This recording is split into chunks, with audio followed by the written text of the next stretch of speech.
नमस्कार। आज कार्तिक शुक्ल सप्तमी शक 1936 सादर करत आहोत ठाणे वार्ता। ठळक घडामोडी।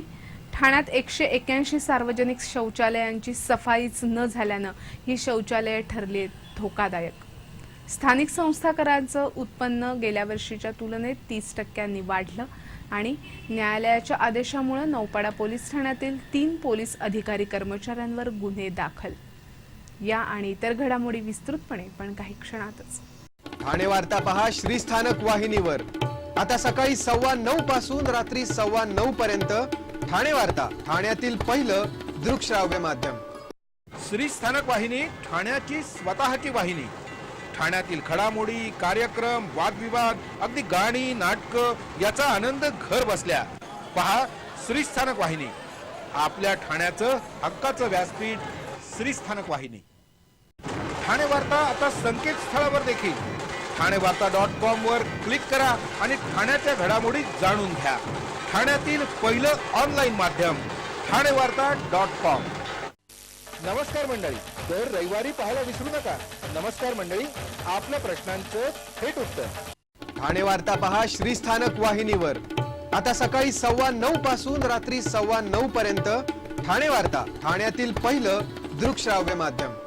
लोकमान्य नगर परिसरात काल रात्री सार्वजनिक शौचालयात झालेल्या स्फोटात एक मुलगा ठार झाला।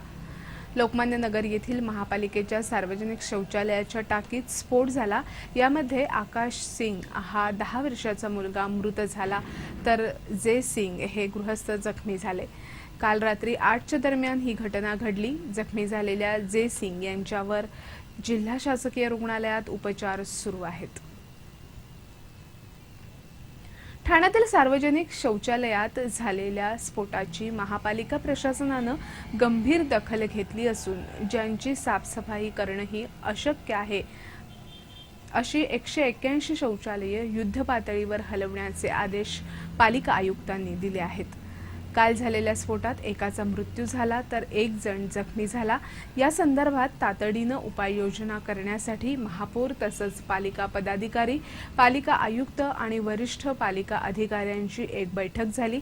या बैठकीत तातडीचा उपाय म्हणून पालिका आयुक्तांनी हे आदेश दिले आहेत। ठाणे महापालिका क्षेत्रात 325 ठिकाणी सार्वजनिक शौचालय असून त्यांची सफाई वर्षातून 2दा केली जाते। मात्र 181 सार्वजनिक शौचालय अशी आहेत की ज्या ठिकाणी पोहोचणंही अशक्य आहे। ही शौचालय बांधल्यापासून आज तागायत त्यांची सफाई न झाल्यामुळे ही सार्वजनिक शौचालय धोकादायक बनली आहेत। या शौचालयांची त्वरित साफसफाई करावी, त्याचप्रमाणे या शौचालयांपर्यंत जाता येईल अशा पद्धतीनं ही शौचालय स्थलांतरित करावी असे आदेशही पालिका आयुक्तांनी दिले। स्थलांतरामध्ये जर झोपड्या येत असतील तर त्या झोपड्या हलवून त्या झोपड्यांचं इतरत्र पुनर्वसन करावं अशी सूचनाही पालिका आयुक्तांनी या बैठकीत केली। तर स्थानिक नगरसेवकांना विश्वासात घेऊन या शौचालयांचं स्थलांतर करावं अशी सूचना महापौरांनी या बैठकीत केली। पालिकेकडे शौचालय साफ करण्यासाठी 5 गाड्या असून त्यापैकी 3 नादुरुस्त आहेत तर 2 गाड्या सध्या सुरू आहेत। लोकमान्य नगरमधील घटनेमुळे पालिका प्रशासन खडबडून जागं झालं असून येत्या 15 दिवसात या शौचालयांची सफाई करावी असे आदेश पालिका आयुक्त असीम गुप्ता यांनी दिले आहेत। यापूर्वीही पोखरण रोड नंबर 2 परिसरात एका महिलेचा असाच मृत्यू झाल्याचा दाखला या बैठकीत माजी उपमहापौर मुकेश मोकाशी यांनी दिला। एकूणच सुरुवातीपासून सफाई होऊ न शकलेली ही 181 शौचालय म्हणजे स्फोटाला आमंत्रण देणारी धोक्याची ठिकाणं ठरली आहेत। ज्यांनी एखाद्या तक्रारीची चौकशी करायची त्यांनी ती न केल्यामुळे आता त्यांच्यावरच गुन्हे दाखल झाले आहेत। हा प्रकार घडला आहे नौपाडा पोलीस ठाण्यातील 3 अधिकारी कर्मचाऱ्यांच्या बाबतीत। आकर्षक व्याजाचं आमिष दाखवून लोकांची फसवणूक करणाऱ्यांवर कारवाई केली नाही म्हणून नौपाडा पोलीस ठाण्याचे माजी वरिष्ठ पोलीस निरीक्षक जे.डी. मोरे, पोलीस उपनिरीक्षक जगन्नाथ सोनावणे, हवालदार गुलाब किसवे यांच्या विरोधात ठाणे न्यायालयाच्या आदेशानुसार गुन्हे दाखल झाले आहेत। ठाण्यातील ठाण्यातील जयस्वाल बंधूंनी आकर्षक व्याजाचं आमिष दाखवून काही लोकांची फसवणूक केली होती. त्यांनी दिलेले धनादेश न वटल्यामुळे परत आले. या प्रकरणी ठाण्यातील एक वकील राजेश काकडे यांनी नौपाडा पोलिसांकडे या प्रकरणी तक्रार दाखल केली होती, पण नौपाडा पोलिसांनी या प्रकरणी गुन्हा दाखलच केला नाही, म्हणून काकडे यांनी मुंबई उच्च न्यायालयात याचिका दाखल केली. मुंबई उच्च न्यायालयानं चौकशी करून कारवाईचे आदेश पोलिसांना दिले होते, पण वरिष्ठ पोलीस अधिकाऱ्यांनीही काही न केल्यामुळे पुन्हा काकडे यांनी उच्च न्यायालयाचे दरवाजे ठोठावले होते.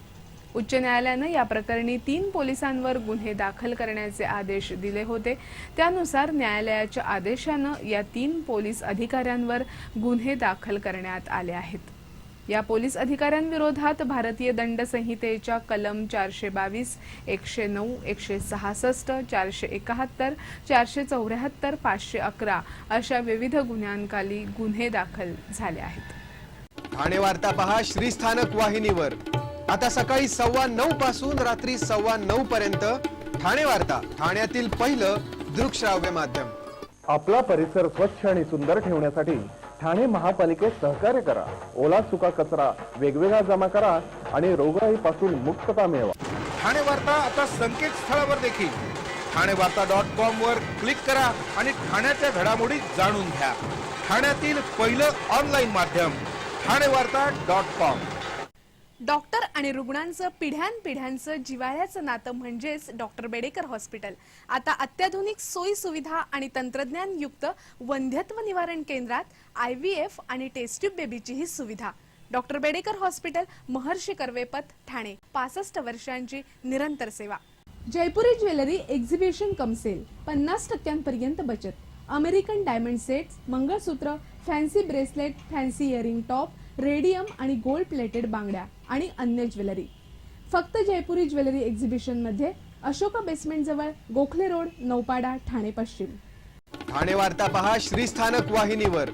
आता सकाळी 9:15 पासून रात्री 9:15 पर्यंत ठाणे वार्ता, ठाण्यातील पहिलं दृकश्राव्य माध्यम.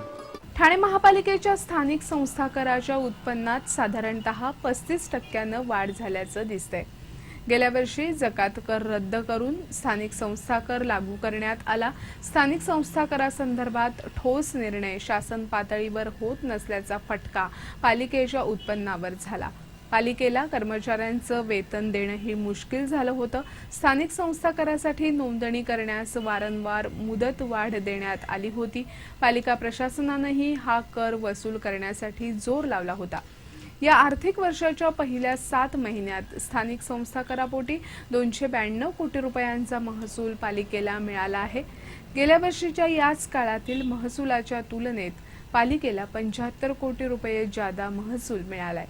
पालिकेचं आर्थिक वर्षात स्थानिक संस्था करापोटी 500 कोटींचं उद्दिष्ट असून उर्वरित 208 कोटी रुपये पुढील 5 महिन्यात वसूल करावे लागणार आहेत. सहकारी संस्थांच्या निवडणुका पुढील महिन्यात घेण्यात येणार आहेत. 97व्या घटना दुरुस्तीनुसार सहकार कायद्यात आमूलाग्र बदल करण्यात आले असून सहकारी संस्थांच्या निवडणुका या राज्य सहकारी निवडणूक प्राधिकरणामार्फत घेतल्या जाणार आहेत. या अंतर्गत जिल्ह्यामध्ये अ आणि ब वर्गातील प्रत्येकी 50 संस्था, क वर्गात 384 तर ड वर्गात 1069 संस्था आहेत. या संस्थांच्या निवडणुका 3 टप्प्यात घेतल्या जाणार आहेत. ड वर्गामध्ये 200 पेक्षा कमी सदस्य असलेल्या सहकारी गृहनिर्माण संस्था, मजूर सहकारी संस्था, जंगल कामगार सहकारी संस्था यांचा समावेश होता. या संस्थांच्या निवडणुका पुढील महिन्यात होणार आहेत. ठाणे महापालिकेनं आत्माराम पाटील चौक ते ठाणे रेल्वे स्थानक आणि शिळफाटा ते मुंब्रा अशी बस सेवा सुरू करावी अशी मागणी मुंब्र्याचे आमदार जितेंद्र आव्हाड यांनी पालिका आयुक्तांकडे एका निवेदनाद्वारे केली आहे. ठाणे ते अंधेरी आणि बांद्रा कुर्ला कॉम्प्लेक्स या मार्गावर ठाणे महापालिकेनं वातानुकूलित बस सेवा सुरू केली आहे. पंतप्रधान मनमोहन सिंग यांचं शासन असताना गोरगरिबांच्या सोयीसाठी जवाहरलाल नेहरू नागरी पुनरुत्थान अभियानाच्या माध्यमातून ठाणे महापालिका परिवहन सेवेला गाड्या उपलब्ध करून दिल्या आहेत. असं असताना गोरगरीब जनतेची मात्र परवड होतीये.